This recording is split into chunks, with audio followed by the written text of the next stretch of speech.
देखेगा तो मैं कि छोरी काल आज काल में छोरी ए माय नहीं जाए वहां पे जॉब करना था अबे जाएगा वहां नहीं है तम को तो वहां भेजेगा लेकिन जब वहां भेजो के वहां देख लेगा घर देख लेगा छोरी ने देख लेगा घर बाहर देखना पड़े मैं तुम्हारा घर बाहर तो देखा था क्या तो मैं क्यों उनका माँ बाप ने उनका फोटा मड़ा ना कहने फोटा मड़ा में मुझे फोटा मड़ा ना कर गोटा कुट्टी जात मुझे नहीं आवे दांत का हाँ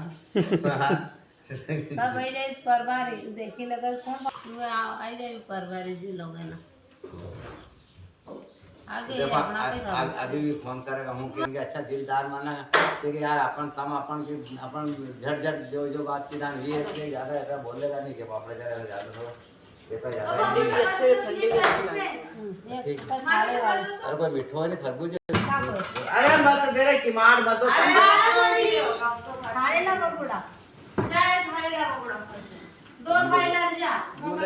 कितना भाई देना काहे से चल जावा पानी पाछे छोरी देखिला छोरी पर सामने राजू पाछे ले आवा कई काम थारे अरे ये वो बड़ी खबर होने की क्या अरे वो बड़ा सारा बताया 6-7 बजे में हॉल और सब